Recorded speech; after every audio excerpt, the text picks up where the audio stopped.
ప్రకృతి అనుభూతుల్ని పంచే పార్కు అసాంఘిక కార్యకలాపాలకు అడ్డాగా మారింది. మందుబాబుల చిందులు, చిలక్కొట్టుడు జంటల పొదలమాటు చేష్టలతో పిల్లల్ని తీసుకుని రావాలంటేనే పేరెంట్స్ భయపడే పరిస్థితి వచ్చింది. తంగేడు వనంలో సాగుతున్న తప్పుడు పనులపై ఒక రిపోర్ట్.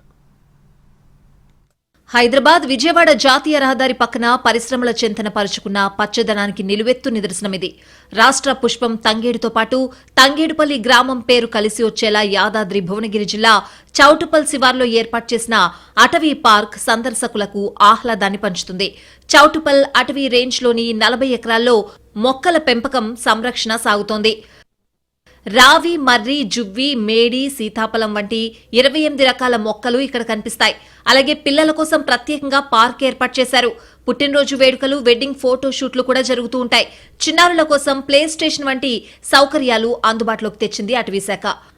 అడవి లోపల కుంటలను చుడుతూ సాగేలా 6 కిలోమీటర్ల వాకింగ్ ట్రాక్ తో పాటు వృద్ధుల కోసం స్పెషల్ ట్రాక్ కూడా ఉంది. ఇంతవరకు బాగానే ఉన్న నిర్వహణ లోపం వల్ల అసాంఘిక కార్యకలాపాలకు అడ్డాగా మారుతోంది. తంగేడు వనంలో ఎక్కడ చూసినా మందు బాటిళ్లు కనిపిస్తాయి. చెట్ల మాటున పెగ్గు మీద పెగ్గేస్తూ చిందులు తొక్కుతున్నారు నిషాబాబులు. దీనికి తోడు చిలక్కొట్టుడు జంటల కక్కుర్తితో చేసే చిల్లర చేష్టలతో పిల్లల్ని తీసుకురావాలంటేనే పేరెంట్స్ భయపడుతున్నారు.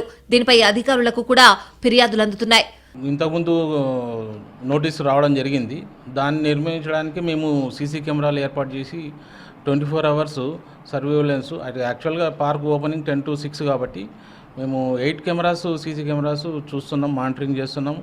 దాన్ని అరికట్టడానికి మేము పెట్టాము. అందులో దట్టు మోరోవర్ షీటింగ్ వాళ్ళు కూడా వచ్చి తనిఖీ చేస్తుంటారు. కాబట్టి అటువంటి అసాంఘిక కలాపాలు జరగకుండా చూస్తున్నాము. మరో విషయం ఏంటంటే, జాతీయ రహదారి పక్కనే ఉండడంతో ఇలాంటి కామ కలాపాలు, మందేసి చిందులు కామన్ అయ్యాయన్నది అందరికీ తెలిసిన విషయమే. అయితే అధికారులు నిఘా పెంచి తంగేడు వనం ప్రక్షాళన చేపట్టాలని స్థానికులు